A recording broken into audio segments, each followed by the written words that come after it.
Last week, I watched a man in Tucson cool his bedroom by 14 degrees Fahrenheit using a baking pan, a bag of black granules from a pet store, and a cup of water. No fan, no electricity, no ice. The thermometer on his nightstand went from 97 down to 83 in just under 2 hours. The whole setup cost him $6. He built it in the time it takes to make coffee. And the core principle behind it has been engineered into buildings across the Middle East for over 3,000 years, not as a novelty, as the primary cooling system for entire cities built in deserts where summer temperatures exceed 110 degrees Fahrenheit for months at a stretch. You have never been taught this because a $6 solution that uses no electricity and never needs replacing cannot generate a monthly utility bill, and anything that cannot generate a monthly bill gets quietly left out of the conversation. The material is activated charcoal, not barbecue briquettes, not the compressed discs you throw on a grill. Activated charcoal, a form of carbon that has been processed at extreme temperatures to open millions of microscopic pores across every surface.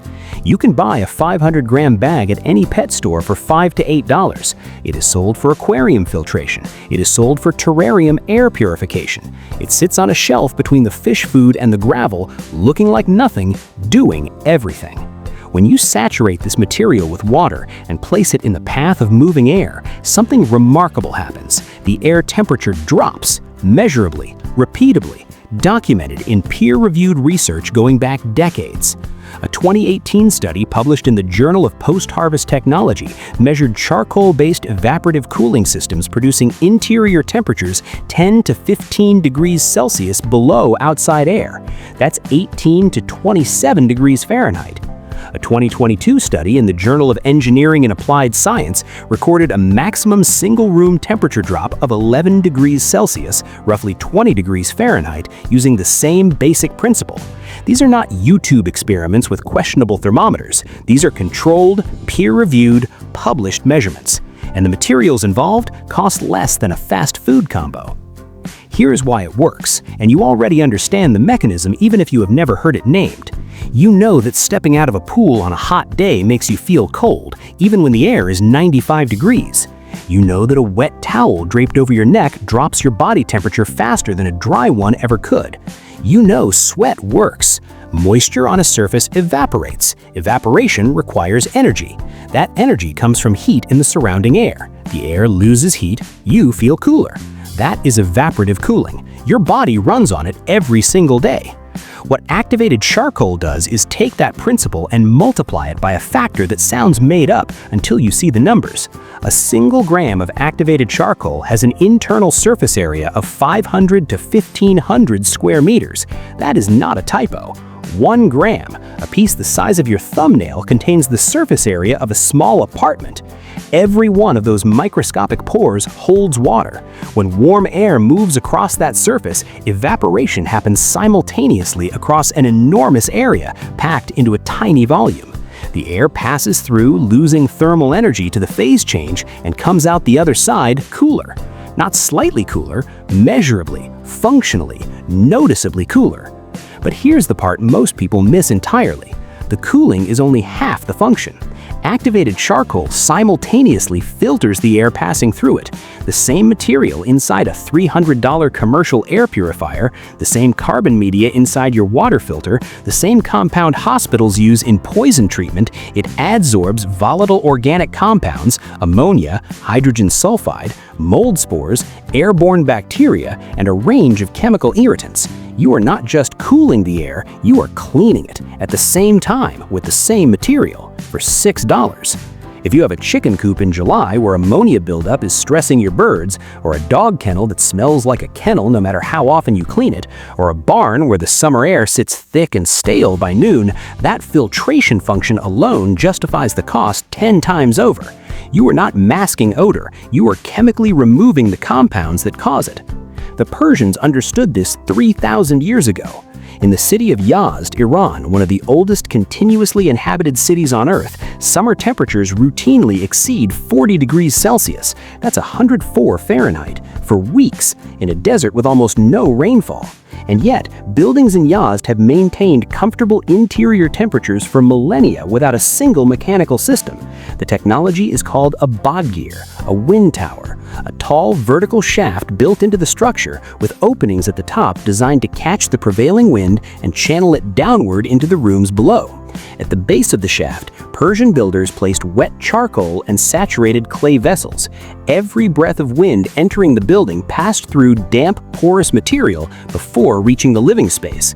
The air arrived cooled by 8 to 12 degrees Celsius, 14 to 22 degrees Fahrenheit below outside temperature. Researchers from the University of New South Wales documented these numbers in architectural surveys of surviving bodgirs that are still functioning today. 3,000 years of continuous performance from wet charcoal and airflow. No compressor, no refrigerant, no electricity bill that arrives on the first of the month. We did not stop using this because it failed. We stopped because someone figured out how to sell us a machine that plugs into the wall and charges by the kilowatt hour instead. Here is exactly what you need. 1 bag of activated charcoal, 500 grams, sold as aquarium filter media at any pet store or available on Amazon for $5 to $8. Do not substitute barbecue briquettes. They are compressed with binders and fillers, they lack the pore structure, and they will not produce the same result. Activated charcoal only. 1 shallow tray. A baking pan works perfectly. A plastic storage container, a wooden frame lined with a plastic bag, anything that holds a layer of granules and allows air to pass across the top. Water. That is the entire parts list. Total cost, $5 to $8. Spread the charcoal in your tray in a layer roughly 3 to 5 centimeters deep, about 1.5 inches to 2 inches. Pour water slowly over the granules until they are fully saturated and a small amount begins to pool at the bottom. Let it sit for 5 minutes. Then tilt the tray and drain any standing water. You want the charcoal soaked like a wet sponge, not submerged in a puddle. Place the tray on the floor near the window or door where outside air enters the room. Not in the center of the room, not on a high shelf. On the floor at the air intake point so that incoming air passes directly across the wet charcoal before it reaches you. That single placement decision is the difference between a tray of wet rocks doing nothing and a functioning cooling system. A small battery-powered fan or USB fan aimed across the tray increases evaporation rate dramatically. But even without it, natural airflow from an open window across a properly placed tray produces a measurable temperature drop in a small room within 90 minutes. Here is the one thing people get wrong. They let the charcoal dry out and then wonder why it stopped working. A dry tray of charcoal is just a tray of charcoal. It does nothing. Evaporative cooling requires moisture. Re-wet the charcoal every morning. 30 seconds with a cup of water poured across the surface. That is your entire daily maintenance. 1 cup, half a minute, done until tomorrow. For a bedroom, a home office, a dorm room, a camper van, 1 standard baking tray is enough to produce a noticeable difference. For a larger space, scale up. 2 or 3 trays placed at different air entry points in the same room compound the effect. For animal enclosures, build a shallow wooden frame open on 2 sides, line the bottom with hardware cloth or mesh, fill it 6 to 8 centimeters deep with activated charcoal, and mount it directly in the ventilation opening of the coop, kennel, hutch, or shed. Every incoming breeze passes through the wet charcoal before reaching the animals. Cooler air, cleaner air, dramatically reduced ammonia. For poultry, heat stress begins at 30 degrees Celsius, 86 Fahrenheit, and becomes lethal above 38, which is 100 Fahrenheit. Dropping incoming air temperature by even 4 or 5 degrees in a properly ventilated coop is not a comfort upgrade, it is the margin between losing birds and keeping them alive through August. One honest note: evaporative cooling performs best when humidity is below 50%. In dry climates, the Southwest, the Great Plains, Texas, the Mediterranean, the Inland West, the temperature drops are dramatic and consistent. In humid climates, the Gulf Coast, the Southeast, anywhere summers feel thick and wet, the effect is reduced because the air is already carrying moisture and evaporation slows. You will still get cooling. You will still get the full air filtration benefit regardless, but expect 2 to 3 degrees Celsius in humid conditions rather than the 6 to 10 you would see in dry air. Still useful, just calibrate your expectations. To recharge the charcoal, spread it on a tray in direct sunlight for a full day once every month or two. The UV exposure and heat drive off the absorbed compounds and reset the pore structure to full capacity. The charcoal does not wear out, it refreshes. One $7 bag, properly maintained, lasts an entire summer, multiple summers if you take care of it. Now consider what you are replacing. The average North American household spends $150 to $400 per summer on air conditioning electricity alone. A new central AC unit costs $5,000 to $15,000 installed. A window unit runs $150 to $500 and draws 500 to 1,400 watts every hour it operates. A portable AC unit costs $300 to $700 and requires venting, drainage, and constant electricity. Every one of those systems uses refrigerants with documented environmental impact, requires professional maintenance, and becomes a useless box of metal and plastic the moment the power goes out. The system sitting in a baking pan on your floor costs $6, uses no electricity, filters the air while it cools it, works during a blackout, works off-grid, works in a barn, works in a van, works anywhere air moves across a wet surface.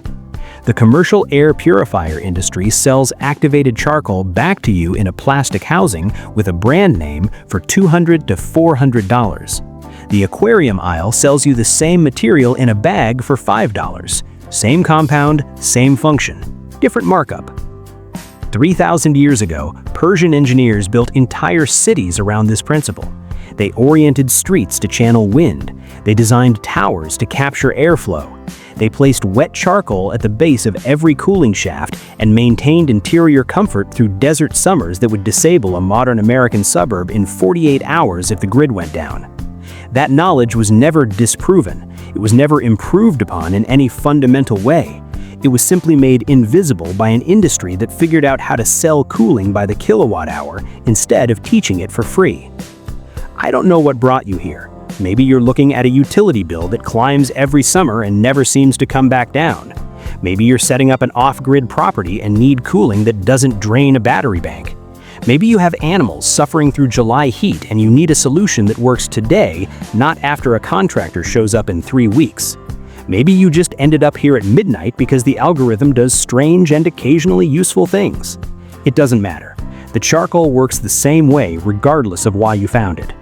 A $6 bag of activated charcoal, a baking pan, a cup of water every morning. Cooler air, cleaner air, and zero electricity from a principle that has been working since before the Roman Empire existed. Now you know how to unplug. Take care of yourself, and I'll see you in the next one.